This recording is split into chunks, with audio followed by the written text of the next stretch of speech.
Hey, Charlie Porter here with another video, and this time we're going to tackle the monster of practicing.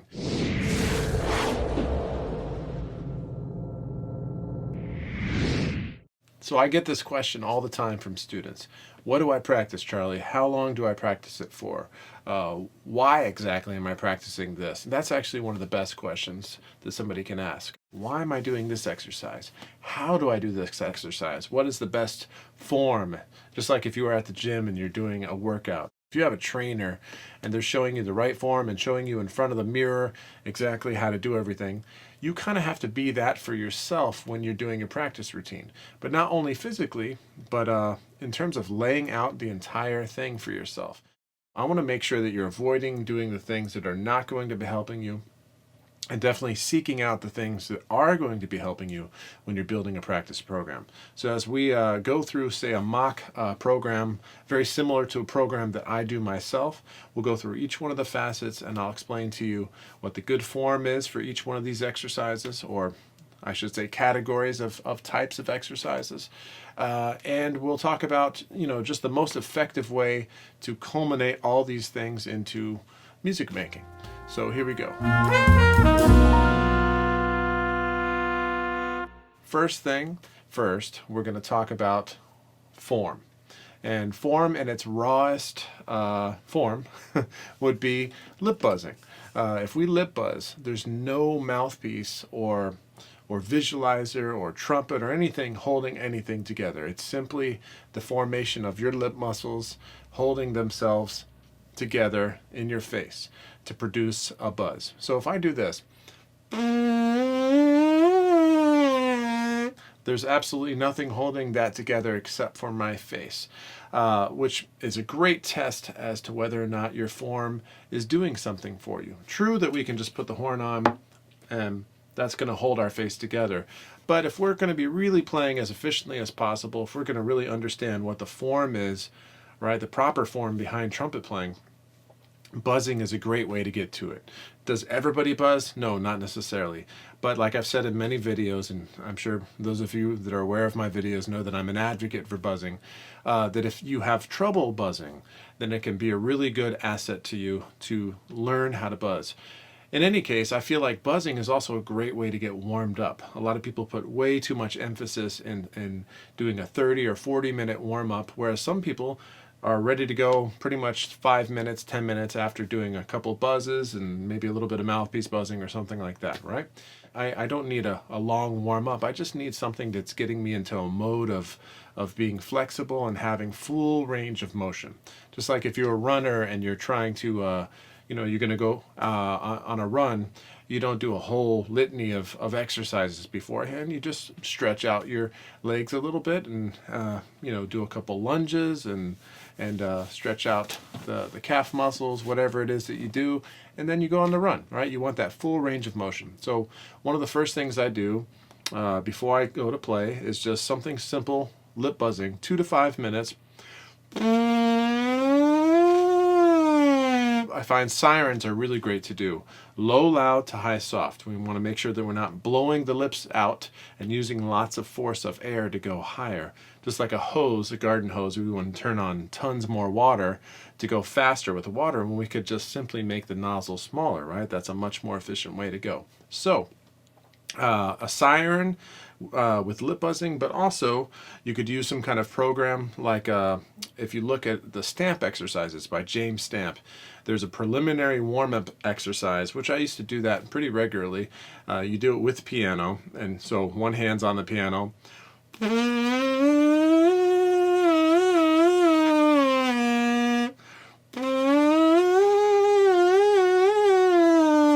So on and so forth. You're going up the scale, and that's great for really working on the pitch and getting the timing going and everything. The one thing I find that exercise doesn't work on, though, is this connection all the way through.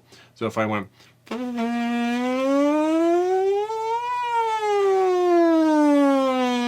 that itself is something that we can do with the lips alone and with the mouthpiece that we cannot do on the trumpet. So I think it's really good to take advantage of the ability to do sirens.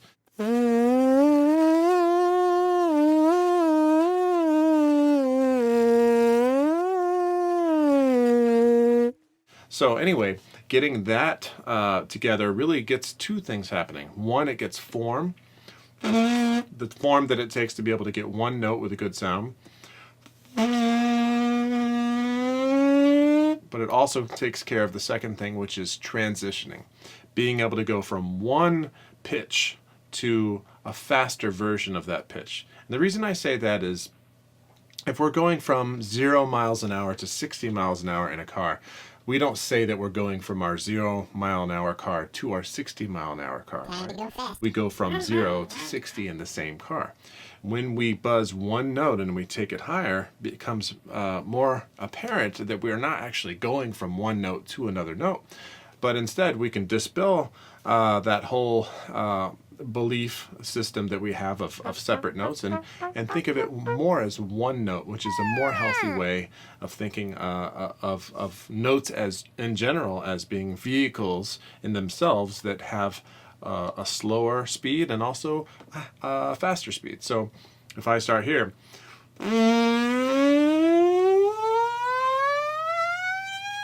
then you can hear that one note going lower to higher, back to lower again, right? So anyway, that idea of the siren here can really get us warmed up with good form. That, of course, and taking a mouthpiece. Take one off my little stack over here. So if I was to take the mouthpiece now and do the same basic siren concept,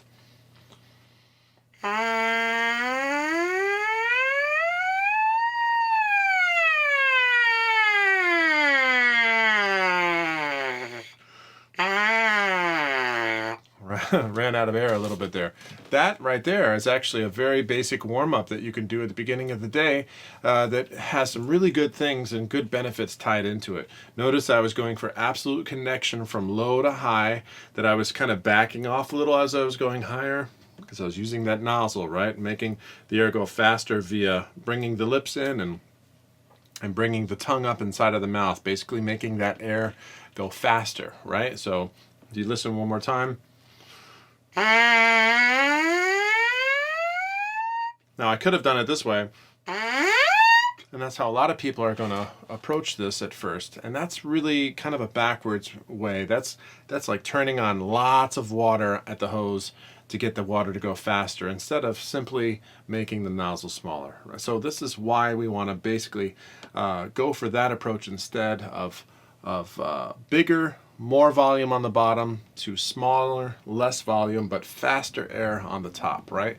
And in doing that, we learn to focus the lips, which is a very good thing to do throughout the whole practice session, but especially at the very beginning when we're laying down the foundation and kind of the the cement slab for the house to go on, right? So this basic kind of stuff, sirens on the mouthpiece, is going to then connect us really well to the horn when we start to then do the same thing here.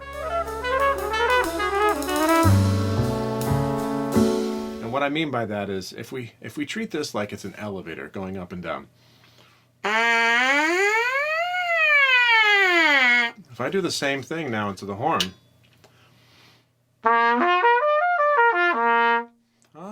Okay, now the horn is going to assist us. Notice that when I did this, I actually didn't stop on any of the notes. But on the trumpet, because of the trumpet, and this goes for most instruments, especially brass instruments, because of how the harmonic series works, we're going to get slots that happen, and they're going to happen at certain intervals. A fifth, perfect fourth, major third, minor third, second, so on and so forth, up, and they get smaller and smaller as we go up. So if we can actually make a nice marriage between our connection that we're creating here and the slotting that the trumpet is creating, well, then we get a very easy, balanced result, which is effortless. However, if we're putting lots of effort into it and we're using only air volume to get us into the next slot on the trumpet and the next slot and the next slot, that sounds more like this.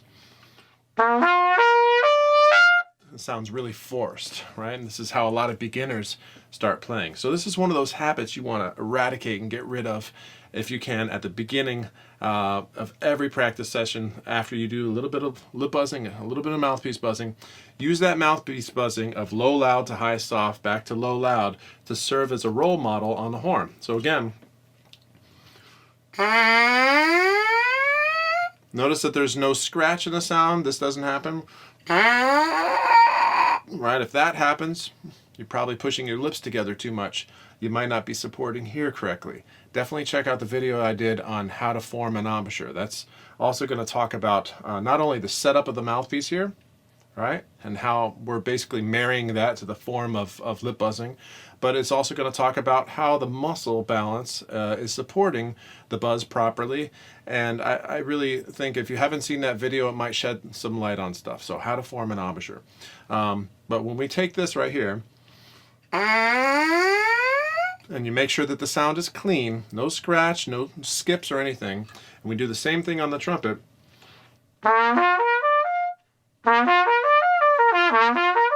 Notice when I go low, I go loud again. As I go higher, I back off, right? And so that's my mode of transportation, if you will, from low to high, is I'm thinking bigger to smaller, right? Like this, and then focusing, and then volume, focus, right? So that's laying down some groundwork for everything else that I'm going to be doing throughout my practice session. So these, we can call these basically flexibilities, but full range flexibilities, full range of motion. So the way I would work on these is you do them on the mouthpiece. If you need to start on just a fifth, let's say you're a beginner, you don't have a big range, C to G. Then you do it on the trumpet, right?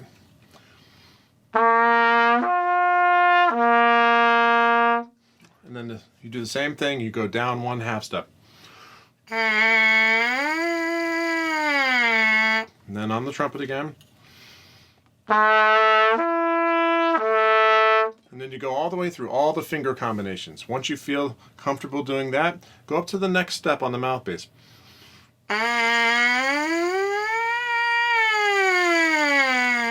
Notice that I'm not stopping on the G, but when I go on the horn, that G is going to come out because that's going to be a result of, like I said, the harmonic series working through the trumpet. So that slot is going to happen whether we want it to happen or not. But if we try to play really connected through it, then we can kind of round off the edges of that slot so it doesn't sound too choppy. What I mean is if we try to play it like this, right, it might sound like this instead. Really choppy instead of.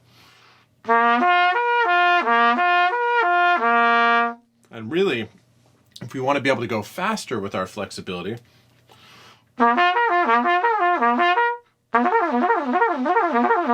if we want to be able to do that kind of stuff, it's really important that we're having one path and not thinking choppy like this. Now, it's also true that sometimes you are going to have to go very slowly like this.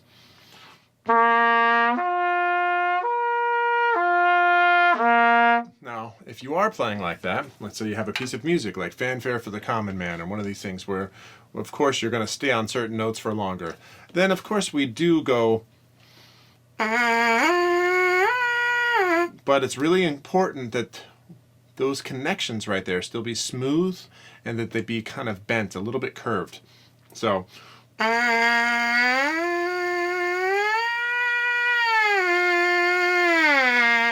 we still keep that kind of circular shape even though we rest on certain notes for longer. And why we do that is to, like I said, attenuate a little bit the slot that's happening there. If we put slotting on top of slotting, everything sounds really choppy. If we bring connection into the partnership that we have with the trumpet, and the trumpet gives us slot and chop, then we have that marriage of connection and slotting, which creates nice, smooth playing, right? So that's what we're trying to accomplish here with flexibilities. Now, after you do these straight up and down flexibilities, you then want to also mix in some mixed direction flexibilities. So that's where we'll change it up and not just go only up and then only down, but have a mix of those. So we can go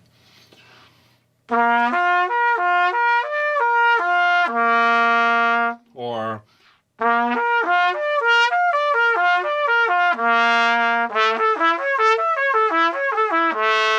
and of course you could do different speeds.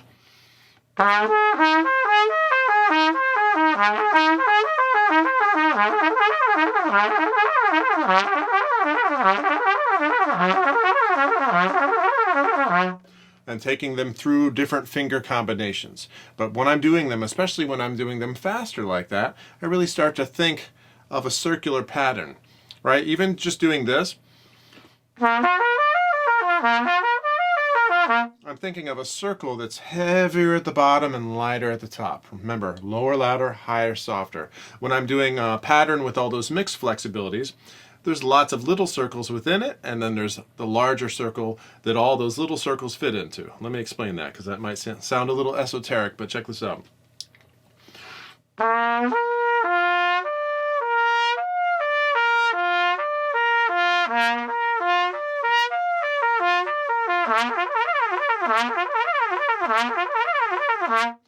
Kind of hard to do while I'm doing it at the same time, but all those notes, right? What they start to do is they start to form in the mouth. We start to use the tongue basically as a lever, as a valve, which is basically making shifts, very quick shifts from more volume to focus with less volume with faster air. And so as we use the tongue that way, the flexibility becomes easier because we have a valve that's actually changing the amount of air and thus the speed that's happening, which is exiting the mouth.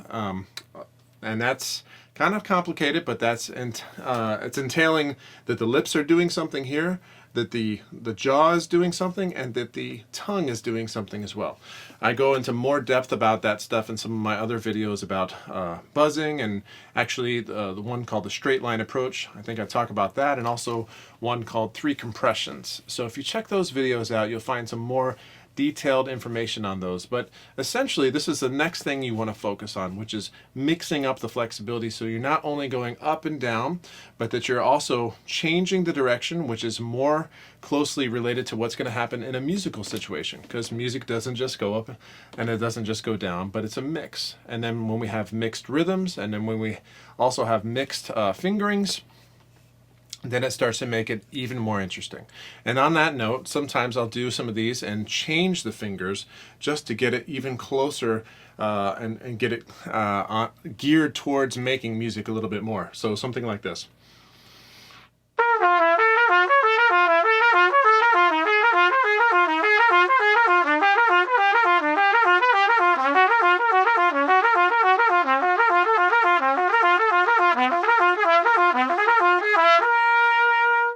Right, so something like that is still flexibility based, but as you hear, it had a pattern to it, and I was using different fingerings. But I wasn't losing sight of the fact that it was this that was doing the work. So we always want to feel like we're playing a natural trumpet, a trumpet that has no valves. Even when we start pushing the valves down, it's very important that we still use that valve, right? That the tongue and that and how we're using the lips here, the nozzle essentially, right? Nozzle becomes the most important valve that we're using all the time. So fundamentally, we want that to be really ingrained in what we're doing in terms of flexibility. That way, flexibility doesn't start to be controlled by air volume or by pressure, right? So it's not blowability, it's not pressability, but it's flexibility. So there's something actually flexing, right? And that flexing, if you want to know what that is that's doing the work, just again go back to the basics, which is buzzing. All right, so if I go, as I'm doing that,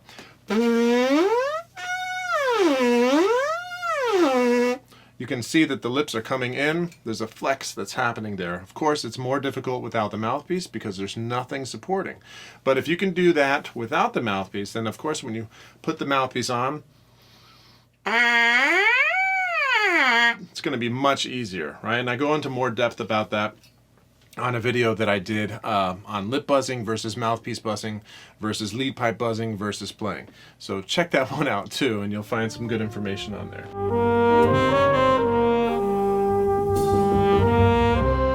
So the next thing to do after you do some of these mixed flexibilities, what I like to do is actually tie it into some lyrical melodies. And some great examples of lyrical melodies that you can play would be vocalises. Now there's vocalises by Conconi, by Caffarelli, by Bordoni, and I'm sure some other composers as well. The whole purpose of what we call vocalises is that singers would sing these, but they would use them as a way to train their voice musically without having to be tied to any kind of words or diction. So they could really just work on the sound of their voice.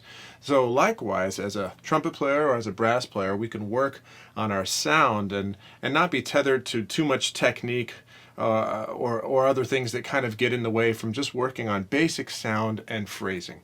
The first one that's in the Conconi, I think it goes something like this.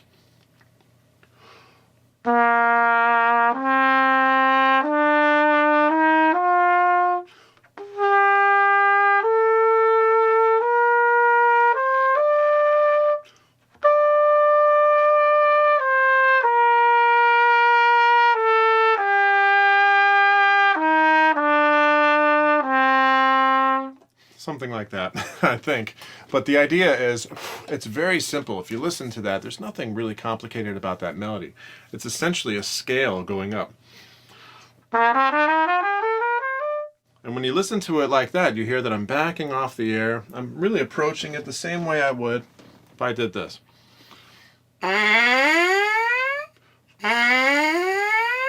And so that's sending the same message of lower, louder to higher, softer, which, by the way, I got to give a shout out to Dominic Duras, because he really helped to ingrain that idea into my mind. He's a great trumpet player, lives out in New York City, does a lot of Broadway and movie soundtracks and stuff like that. But he's one of these guys, and not the only one. Many people have mentioned this idea to me of backing off as we ascend and not giving tons of air.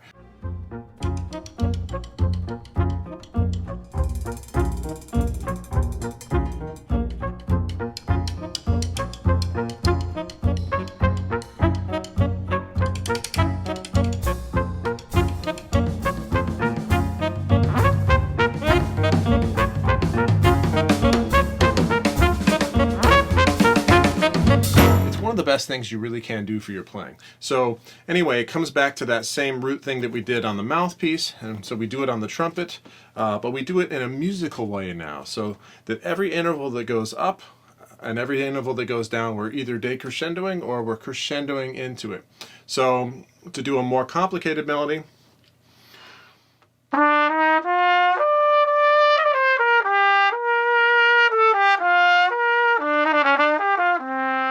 treat it as every interval that's ascending is one that I'm going to back off on. Every interval that's descending is one that I'm going to crescendo on. So if I go,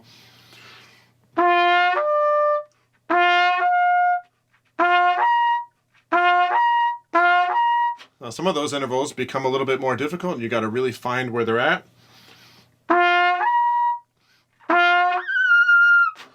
And you can even push these a little bit more. If you really back off and you find the slotting for where those notes are, you'll find the double octave leaps, things like that, things that seem really hard or impossible are actually not that hard.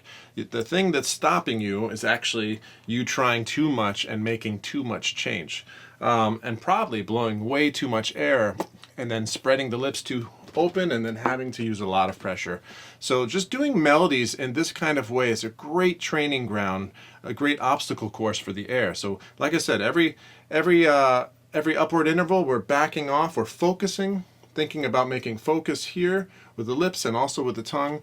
And every interval going down, we're thinking about defocusing slightly, dropping the jaw, giving more air, lowering the tongue and the mouth, right? So the other thing is thinking about real connection of airstream. Thinking about that elevator, right? The mouthpiece doing this. And then the horn doing this. So if I'm doing that, then I really have that marriage happening, and I don't have to concentrate too much on hitting every one of those slots. I just got to make sure that I'm in the right place at the right time. There's another little exercise that you can do for that as well. Going back to that siren, you can do a timed siren where you actually play the notes on the piano: B flat, F, B flat, D, F, D, B flat, F, B flat, like this.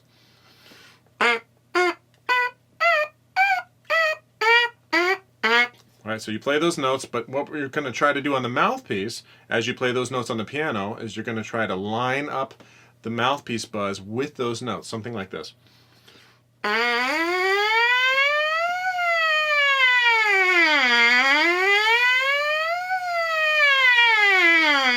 So I don't know if you could hear that, but those notes, I was passing through those notes even though I didn't stomp on them. That way when I get to the horn,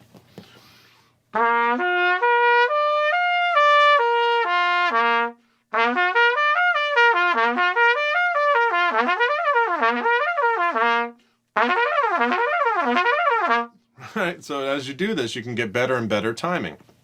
So anyway, going on where I was, with the melodic stuff, it's not going to be as predictable as doing, say, an exercise like that, but nonetheless, it's the same principles and the same basic function at hand, but now in a more musical way. So we're cross-pollinating these fundamental concepts of lower, louder, higher, softer, good connection, timing, and the way that the air is connecting with the slots of the horn, and the continuity that we're bringing to that choppiness that the horn is giving us. We're trying to get all that to function in a musical way. So the best thing I can say is that you're going to want to work on some melodies that are kind of like that conconi, that are really simple, and also some melodies where you have lots of leaps. Bach is really great for this kind of stuff.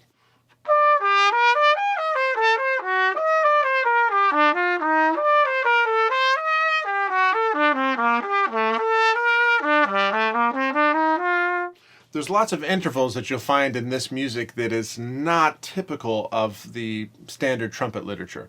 As it's written for violin and cello, the cello suites also are a great example.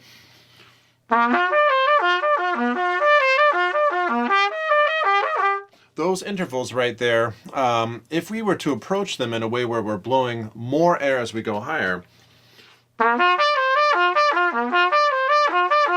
you notice right away it doesn't sound very musical with that approach. It's also a limited approach because as we keep using more and more air that way, we run out at a certain point of capacity to be able to hit higher and higher notes. So by using a way where we instead speed up the air and kind of back off the air as we go higher, it has a more pleasant musical sound as well.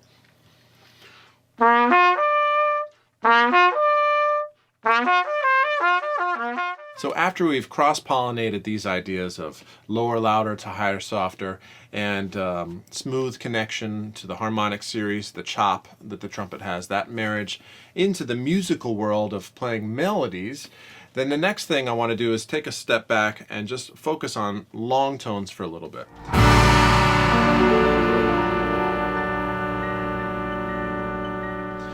Because we're not going to dive fully into music yet, but it's nice to kind of, like I said, cross-pollinate those things along the way. And since the culmination of all that flexibility stuff is eventually going to take us to playing melodies, it's nice to actually take it there for a moment. But like I said, let's go back and spend a little bit of time on long tones. But let's figure out how to do long tones in an effective way that's actually going to do something for your playing. So how a lot of people play long tones are they just slap the horn onto their face, and they just hold out a note for a long time. Unfortunately, and I used to do this myself, that's not really doing much for you unless you're actually active here in the face. If you're not really using the support muscles here, kind of similar to what you would do if you're, say, buzzing a middle C or something like that, you can feel, and that's why we do buzzing, again, just to bring that back up, to reiterate it, it's to remind us of how the form actually should feel when we're playing, right? So if I'm playing and I don't feel anything there working, but instead I just feel this as a tourniquet on my face, watch here for a second if you can see the difference when I'm just blowing versus when I'm actually supporting. They look different. They might sound exactly the same, but let me tell you, when you're doing long tones for a long time, one of those is actually going to be building you, and the other is going to be doing absolutely nothing for your playing except just kind of being a tourniquet on your face. And you might actually feel some discomfort here afterwards and feel like you just had something pressing on your chops for a long time. So how do we make these worthwhile and something that's going to really build? Well, number one, play them soft. Long tones should be played softly, but with a big sound. That's one of the best pieces of advice that Winton gave me, and I've always used that. And another thing Marcus Prentup told me, he said, work your way from the middle up and down. So he recommended to start in the middle, kind of spider, upward and downward by half steps. So what I do is I make sure that I hold these long tones at least about 8 measures at quarter note equals 60, okay, 4/4 time. Maybe slower than that, but at least that slow for that long. And so I'll start on F sharp, and I'll do a breath attack on all these to really test that I have a good position of the lips, right? See that? Hear a little bit of that at the beginning? If you hear anything like that, you know the lip setting is not really as good as it could be. So you're going to do it softly, and you're going to do it with a breath attack until you get a sound that has a nice clear beginning like that one just now had. So let me do that again.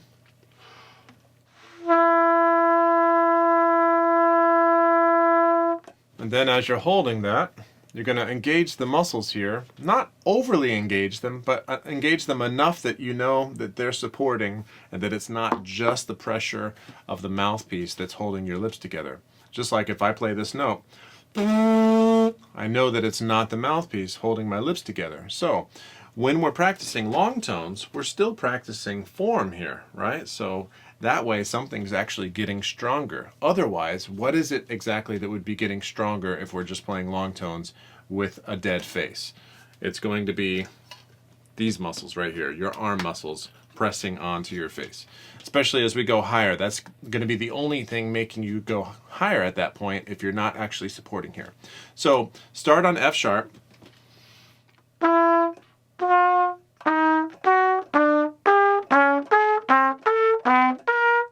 What you're going to do is spider your way up, of course with long tones on each one of those, not that fast. I was just demonstrating the order of the notes.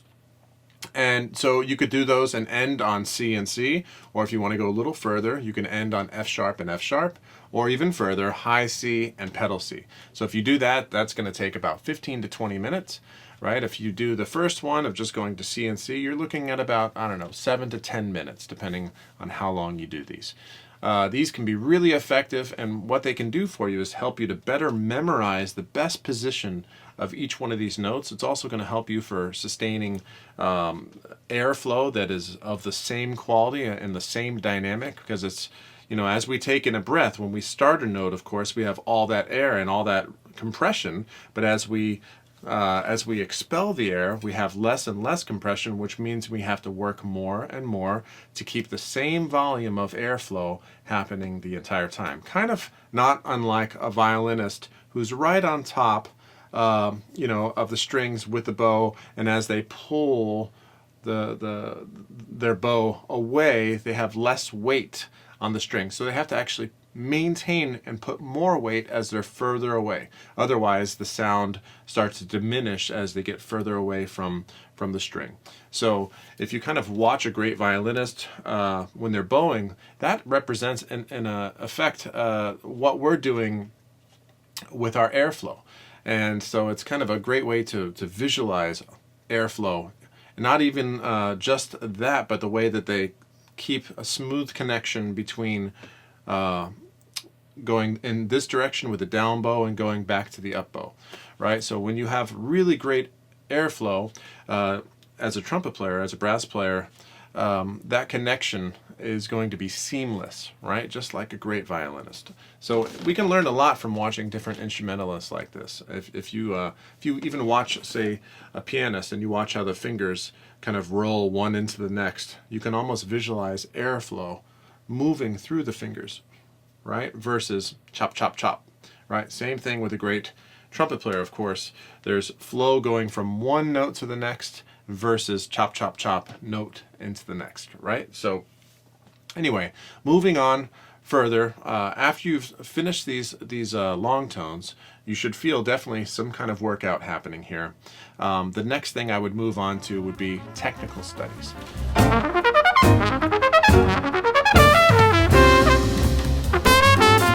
So technical studies, there's not much to say about technical studies other than just a couple things, because I don't want to list off a million studies that you guys could do, because really, honestly, technical studies encompass everything from working on scales with slurring and tonguing and double tonguing to working on the actual double tongue itself, or triple tongue, or technical passages maybe that are inside of a piece that you're working on. Just things that you're isolating to really work on your technique. So there's lots of stuff you could do. The Arbin book, of course, if you have an Arbin book, and everybody should, they call it the Bible of the trumpet for a reason. It's about that thick. It's got tons of stuff inside of it. Also, Vizzuti put out some books. Alan Vizzuti put out these books. And the second, I think it's either the first or second volume, is called Technical Studies. Great book. I used that when I was studying at the Paris Conservatory with Guy Tourvent. And really the thing about these exercises, technical exercises, either work well for you and improve your technique, or they don't, depending on some very key things. Number one, practice perfectly always. And I know that might seem like, well, what do you mean practice perfectly? You got to practice in order to get it perfect, right? Not true. Practice does not make perfect. Perfect practice makes perfect. And what I've learned over the years is you have to slow things down, slow enough, soft enough to really get them out perfectly first, until you can then speed it up, right? And the goal here, of course, is to challenge yourself. You do want to challenge yourself when you're working on technique. Don't just play it in the easiest place you can. Don't just play C major all the time if you're working on Clarke studies. You want to work on different keys, and you want to challenge yourself, but always do it in the realm that you're challenging yourself, but it's just enough of a challenge, but that you aren't going to make any mistakes, that you're going to still do things perfectly, right? And what that's doing is it's sending a repeated message to your body of, hey, this is how to do it. This is how to do it. If you do it 7 times and you make 7 mistakes, and then on the 8th time you get it right, and then you move on to the next exercise, you've just done 7 times wrong and 1 time right. So what's that teaching your body? That's teaching your body how to do it wrong mostly. And unfortunately, this is how a lot of people practice. This is how I practiced for many years as well. So remember this, slow makes fast, fast makes slow, right? Playing something slowly first makes faster progress than playing something fast and wrong many times. That's going to make slow progress. It's the same thing as the tortoise and the hare, folks, right? So anyway, there's that concept right there of practicing things perfectly. The other thing is to make sure that you're doing all this stuff with the same fundamental things that we talked about before. If you take the Arbin book and you go through all the different technical exercises and you apply the ideas of what I just said, but also low, loud, to high soft, back to low loud. If you treat it that way, that's really key in adding that element of focus and efficiency into each exercise. So no matter how the exercises are written, even if they say to do this,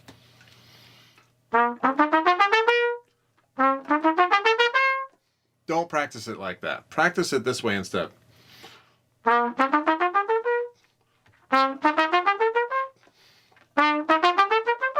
Or there's other exercises.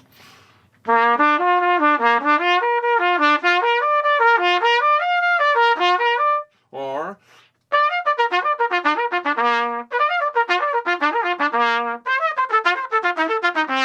no matter what the exercise in the book is, even if these interval exercises.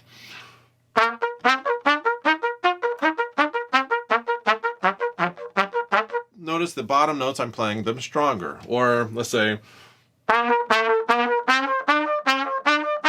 right, those are from the broken octaves, 10ths and 12ths section. There's so many great sections in this book that deal with different technical things.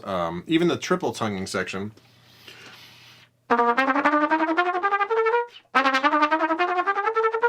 As I'm working up those, lower, louder, higher, softer. You want to basically work this form into every section in that book. And basically at random, just pick different sections every day.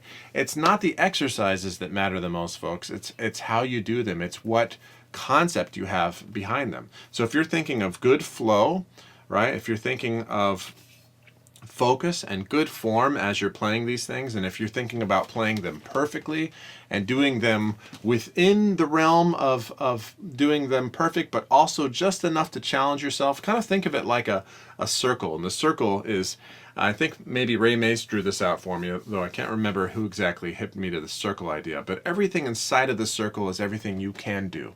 Everything outside of the circle is everything you can't do. Everything just inside of the inner edge of that circle, that's everything that's almost impossible, but just possible enough that you can do it with some hard work and with some challenge. So what you want to do is you want to work within that area, within that zone, that inner edge of the circle of everything that's just nearly impossible, but still possible as a challenge that you can do perfectly with some hard work. Right?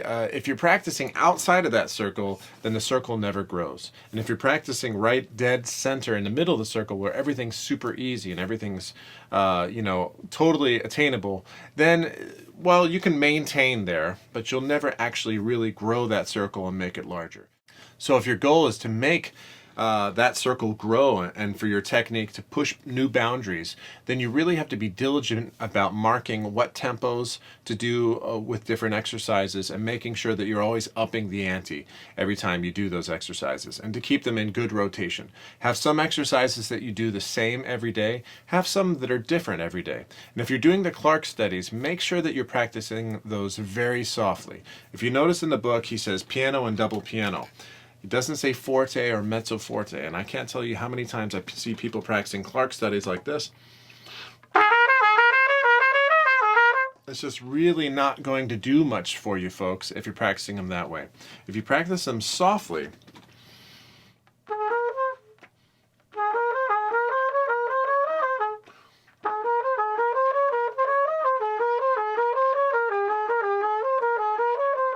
it's much more of a test of your ability to have steady airflow and to have a steady embouchure, right? An embouchure that is holding itself. If I play in a way where I don't have form and I try to play that soft, start to get all that crap in my sound, start to have all these problems. If I start to then use the form,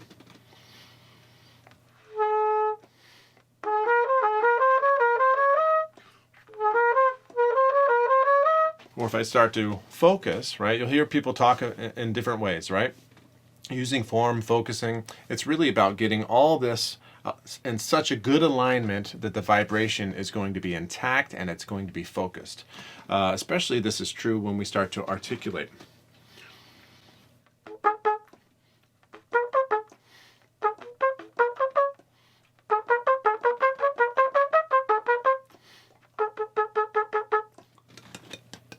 So key, that pop of the tongue. By doing them softly, soft playing really, it's like a cure-all. It really cures form issues, it cures articulation issues, which usually relate back to form again, because if things are too tight, then every time the air exits, the lips are going to make a scratch, right? That's them opening up and that's them tainting the articulation. So how do we work on this? Not by just blowing a lot of air. A lot of people, they get frustrated when they try to do these studies, piano, the way they're written. So instead they play them forte and they don't know that they're actually missing the point. They're wasting the value of this exercise. So it's not just about going fast, it's about getting clarity of sound, it's about working on form. So if we do this softly,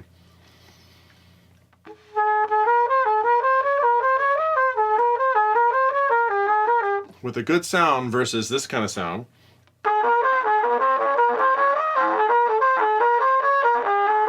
if you are getting that kind of scratch when you're playing softly, chances are that your chops are not holding in a good position, right? The only thing that's going to save you at that point, except for using good form, is going to be blowing more air, right? That's not really going to help you though. So take it from me, play these really soft, try whether by intuition and by ear or by thinking about what you're doing with the chops, either way, try to get a clear sound, figure out how to maintain good tight focus here at the middle where the aperture is, so that you don't have lips getting in the way of each other and blocking off the air and creating all this extra noise and scratch in the sound, right? This is especially true when we start putting the articulation in. So you want to get that.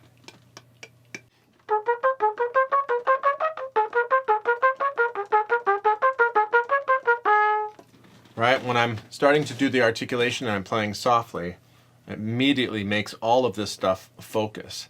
Now that's not my best articulation, but the idea is if I plug away at that, especially if I put my bell right in front of a pillow or some kind of a wall that's going to reflect that sound to me, that is not pretty. That's not as fun as playing in a nice hall where everything hides all the imperfections in your sound, but that's exactly what the best players do to work on those imperfections. So that's what you want to do. You want to face the hard reality of, hey, I got some crap in my sound when I play softly. And when you attack that head on and you really get rid of all that stuff, that's when you really start to make your sound get better and better and more precise and more rich and more fine and more burnished, more refined, all the good adjectives that people talk about in creating a really good sound, right? It starts with paying close attention to the soft playing that you're going to do in your practice.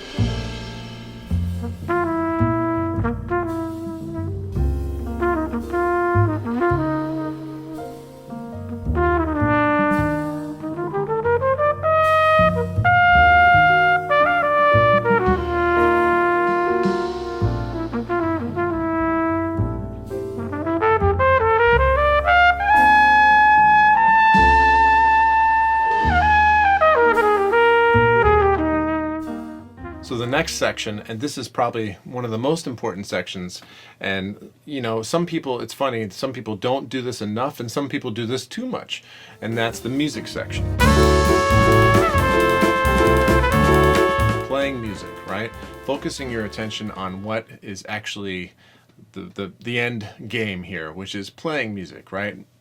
Practicing shouldn't just be kind of the only thing that you're doing every day. I know some trumpet players love to just practice exercises every day, but really, if you think about why we're doing all that, if you're getting stuck in the game of just practicing exercises, realize that that's a means to an end, and the end is actually to play some music. So if you're not playing music, you might want to reconsider having a portion of your practice really being dedicated to actually playing through some music and doing it from a musical perspective. It's really important that we take some time to focus not only in a technical way on what we're playing, but in a way where we're thinking first about phrasing and we're thinking about the color of the sound that we're trying to create. And in a way also this allows for technical improvements to start to happen, but through a musical means. For example, there might be some things that you're trying to work out technically in your technical practice or in your fundamental practice that are not really quite happening. But when you go to this musical place and you allow your intuition to take over, sometimes these things actually start to improve just by using your intuition. Our intuition is really powerful, especially if we know fundamentally some of the things that we're working on, and if we have thought about good form and things like that. It's not that those things aren't going to be there in the background working. They will be, but they might better serve us if we're thinking in the foreground about musical ideas and about how to phrase this and actually practicing singing stuff before we play it. I remember when Winton would have me actually sing things like the Tomasi Trumpet Concerto before I would play it for him in a lesson. And you know, the funny thing is when you do sing and you take the time to try to sing something like that, 90% of the issues that you're going to have playing-wise, they get fixed before you even get on the horn. You know, just hearing the pitches and being able to sing the phrases and things like that, it's really, really key. So working on all kinds of musical concepts, but I would still, if you can, try to work in that lower, louder to higher, softer approach, at least in practice. And what that's going to do is, let's say you have some passages that are hard to get through. One of the things you want to do right away, slow them down, even from a musical perspective. Slow them down so you can get them A, perfectly, and number B, or 2, I would say this is where you want to do that low, loud to high, soft thing. Because when we play the higher notes softer, it's like we're taking weights off the barbells, right?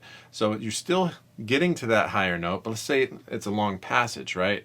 And let's say you're trying to get from the beginning to the end of that passage, but you don't have the chops or the endurance to be able to do that.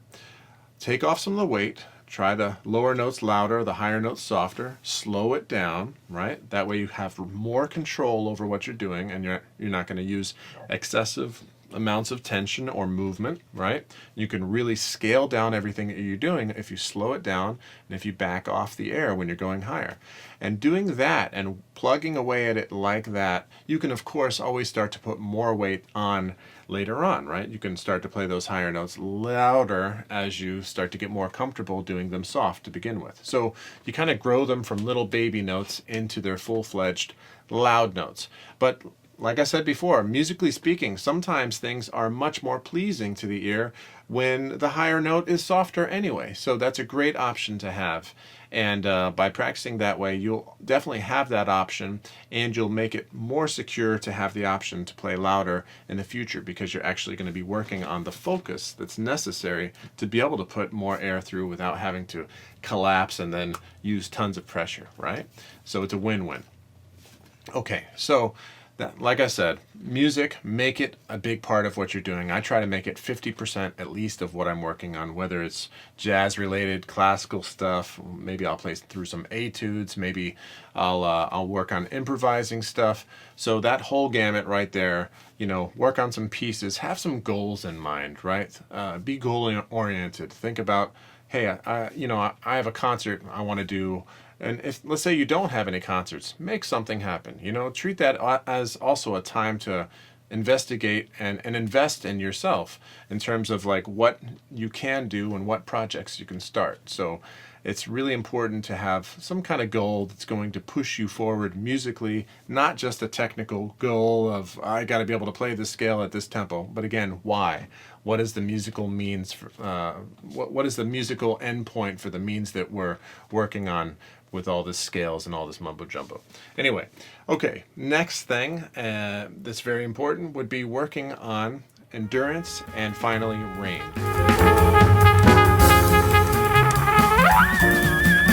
When I am sculpting this entire practice routine, I try to do it in a way that it's manageable if I need to get it all done in an hour, or hopefully about 3 hours. 3 hours is what I like to do. I like to have an hour. And usually I do this at the beginning of the day, where I have that little bit of warm-up with the lip buzzing and the mouthpiece buzzing, and then going through the flexibilities, long tones, and technical studies, right? And that'll all be the first hour. And so then the next hour that I'll do later on in the day, that's where I'm going to focus on all the music stuff. And so honestly, sometimes I'll make that even 2 hours worth, right? And so I'll make sure that I really get a lot of time that I can spend working on the music. And so at the end of the day, and that's what we're going to get to right now, that's where I'll work on endurance and range. So really key to being a trumpet player is having the ability to not only play certain notes, but to be able to sustain them for long periods of time. I remember one time I heard James Morrison say this quote. He said you have to have 3 hour endurance for a 2 hour gig, right? Or something like that, to paraphrase him.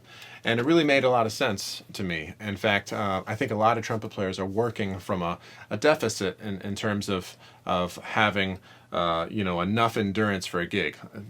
Meaning that you have a 2 hour gig, but you have maybe 1 hour endurance. Or, God forbid, 30-minute endurance, right? So it's really important that as trumpet players, we have to stay in shape. Our reed is our lip, right? It's not a piece of wood, it's not a string, it's part of our body. For it to maintain its vibrational qualities, it's really key that we keep it in shape, in tip-top form. So, how do we do that? Well, I asked Faddis one time what he did for endurance, and I also asked Winton, and they gave me two very similar answers, and that's what we're going to talk about next, lip slurs. So John Faddis told me to basically go into the Arbin book at page 42, and that's with the older red edition, if you know that one, the Arbin Conservatory Method for Trumpet and Cornet. And on that page you'll see these lip slurs. And these are different from the flexibilities we were doing before, which are more holistic, entire range kind of flexibilities. These are working on just one interval, and they're starting slow and getting more rapid, like this.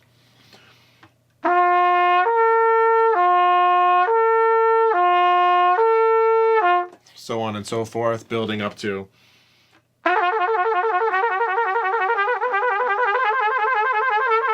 right? So the idea here is that as you're doing these, they're going to put a good amount of strain on the embouchure, and they're going to really work out the muscles here. But it's really key to understand the best way to do these guys. And so what I wanted to show you guys is that when you're doing them slowly, it's the same rules that apply as when we were doing the other stuff. Low, loud, high, soft. Notice that I give the bottom note a little bit more emphasis.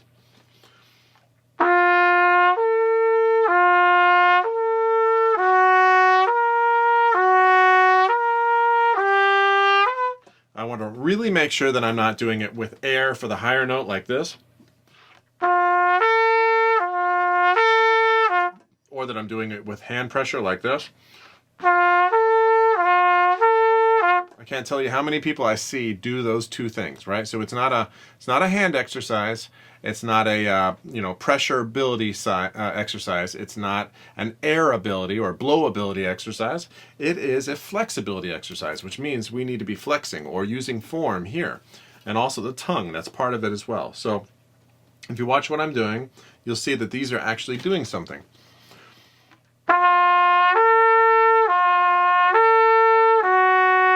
Although it's a very small movement, there's a tiny bit of flex happening like that. And now here's the trick though, as we go faster, I'm not really using that flex anymore. What starts to happen is, just like kids playing on a seesaw or teeter-totter, whatever you call that game, where one person sits here and the other person sits here, right?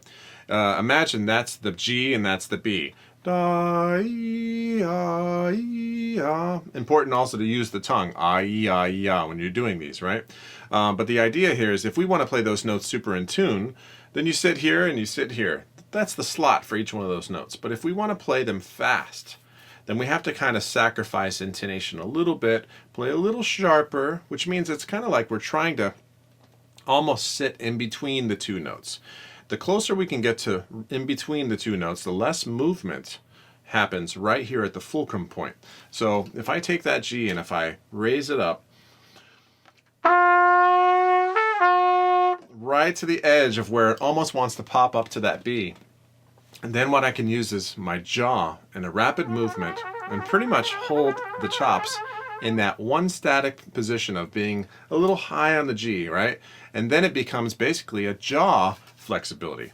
So instead of doing it with the lips, my jaw is making this movement, which is actually, since my lips are attached to my teeth, is actually creating a smaller and wider and smaller and wider and smaller and wider aperture. And so that fluctuation is creating the change in speed, which is therefore creating the change in pitch. So if you see that, again, I'm going to lip the note up.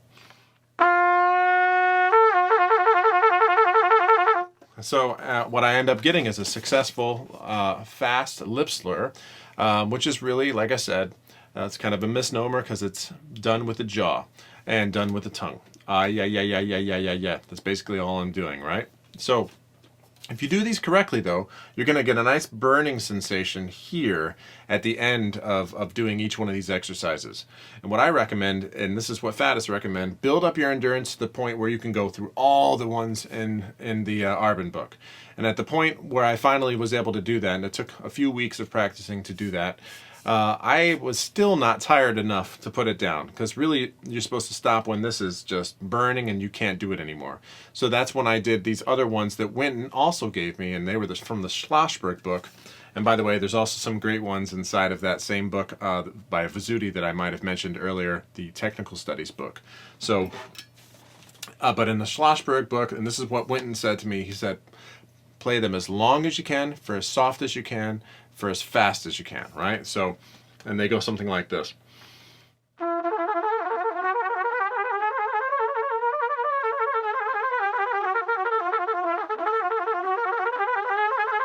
I can still remember to this day him doing that in front of me, and it being so fast I could barely discern the difference between the notes. It sounded like brrrr. It was unbelievable. And you could tell he put a lot of time into doing that exercise. And basically, like I said, as fast as you can, as long as you can, and as soft as you can. Soft, again, to maintain control, to maintain good form. Anybody can play something loud, but doing it soft. You know, I've also seen people do them like this. That's not really flexibility, right? If you're using your hand and you're shaking like that, it's not really the same thing. So you just got to know that there's different ways to do these exercises, different ways that are going to be more effective and actually build something, right? If you do that, you're just building the shaking quality in your hand, which is kind of cool in one way, but also not really effectively building anything here. So anyway, that's one great way to build your endurance. Another thing you can do for building the endurance as well is the first exercise in the Goldman Practical Studies book. Just want to throw this one out there as well. It's a tonguing exercise, but going through an exercise like that, or for example, any of the, this is another thing Faddis told me, he said just practice any of the characteristic studies at the end of the Arbin book. Just being able to get from the beginning to the end of one of those things in itself is an endurance run. So it's a little less specific since you're going through a lot of different stuff that's musical, but it's very much like a multivitamin. You're getting lots of different stuff when you're practicing one of those. It's not really an exercise per se the way that the Goldman study would be. In the Goldman technical study, it goes something like this.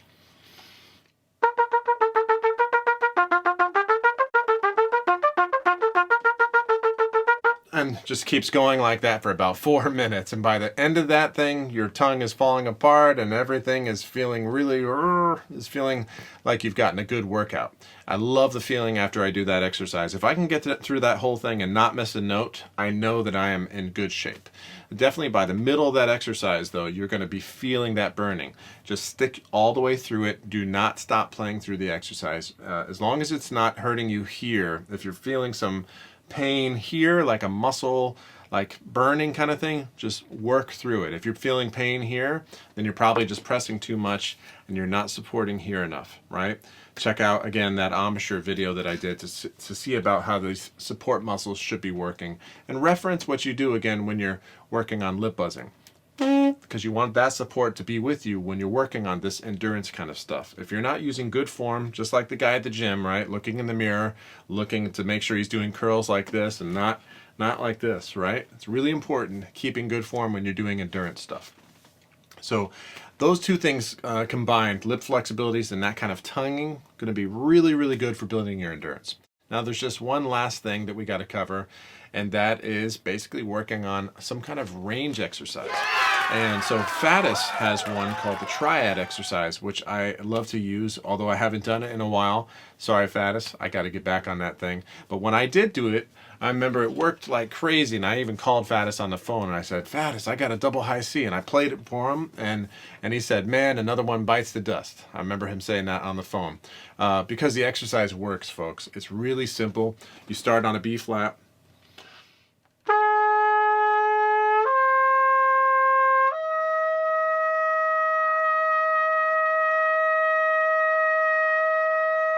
And you keep holding that note out as long as you can. And you keep going up in half steps, right? You go up a half step, you rest about 5 to 10 seconds between each one. You make sure that as you're going up higher, you do it with focus and with form. Don't use more air and don't try to play louder as you're going higher. Make sure that you're doing it with good form and good focus, okay? So you keep going up higher. Let's say you get as high as you can go, and then everything falls apart. Okay, at that point, you put the horn down for about 5 minutes, maybe 5 to 10 minutes. You come back and you give it another shot starting where you left off. And you're going to do the same thing. You're going to start there. So let's say you left off here. So you do it from there. You do the same thing. Maybe you get higher and higher and higher. Maybe you only make it 2 more times, and that's it. That's what you do at the end of the day. You're done with that exercise, right? And then you have tomorrow to do it again.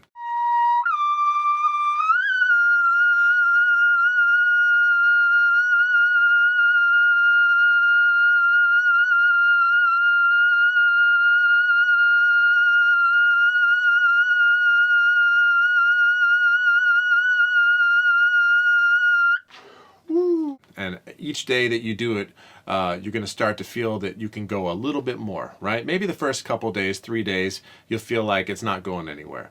But stick with it, and what you're going to find is that this exercise works in 2 ways that are important. Number one, since you're playing softly up there and with focus, you're not you're not nailing the horn with tons of pressure and using lots of air, which is going to make it really inefficient. So it's teaching you how to play these notes in a more efficient place. Now the other thing is, since you're holding the note out as long as possible, it's helping you to memorize that position, right? So it's actually retraining your body to know more efficiently where these notes are at.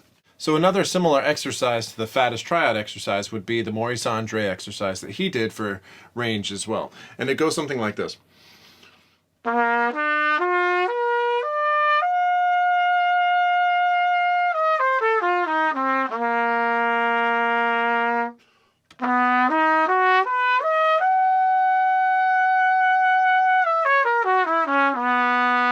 Except what you would do is you would hold that higher note as long as you can, still allowing enough breath to still be able to get down that 5-7 dominant chord back to the 1 again, right? So what I just did right there is kind of the same idea, the idea of just going up nice and soft with focus, maintaining good form on that note.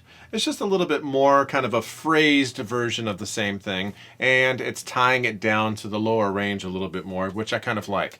But either one of those exercises, folks, if you do them, are going to help you build range and help get those principles of focus and memorizing that focused point, that point of having the least amount of weight on the bar.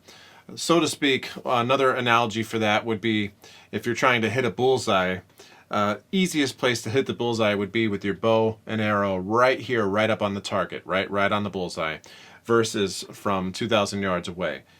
If you did it from 2,000 yards away, not only would you need to have the focus, but you'd need to have the strength to be able to travel all that distance. By getting right up on the bullseye, which is what we're doing when we're playing a high note softly, we can really find that focus without all the extra added stress of having to use all that strength to whack the note and play it really loudly, right? So it's very important that as you're working on range stuff that you do it from a place of precision and finesse and softness, right? And from there we can start to build the notes into louder notes over time.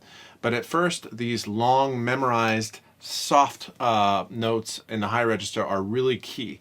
So to sum this up, we've gone through basically warming up with the lip buzzing, getting good form, using that in terms of transitioning with good form through the mouthpiece, not having any of the slots, working on the elevator, combining that elevator idea with the building, which is kind of the trumpet, which has the slots or the doorways, if we want to think of it that way, and getting that marriage, using that in a musical way through vocalises and melodies, using the idea of lower louder to higher softer and good connection, and plugging that not only into flexibilities and melodies, but also into technical studies, right? And then basically having also a plan of attack for working on endurance that also is based on those same fundamental concepts, and a plan of attack on working for range as well. If we have all of that in a bundle that we can do either, say, in an hour or spread over the course of, say, 3 hours in a way that is consistent every day, you're going to see that you're making progress. And now the thing that's going to make the most progress is to know that you are not only being consistent, but that you're staying really true to form, and that you're doing things with quality and not just with quantity. It's much better to do an exercise correctly than to do 10 exercises incorrectly, right? Spending a lot of time practicing is not necessary. You can spend a little bit of time and get really great practice, or spend 3 hours and really not do much at all for your playing. And believe me, I've been there and I've done that, and I've seen other players waste time doing that as well. So if you don't want to waste time, remember that practice is as much of an intellectual endeavor as it is a physical one. Plan out your practice, as Winton said, and you can more easily tackle the monster of practice and make things progress along in a quick way. Remember, slow makes fast, fast makes slow. I'm Charlie Porter, and this has been another tutorial. I hope you enjoyed this and got something out of it. And please like, subscribe, click that bell notification if you want to be notified of future upcoming videos. I appreciate all of you. Thanks for watching, and Take care. Bye.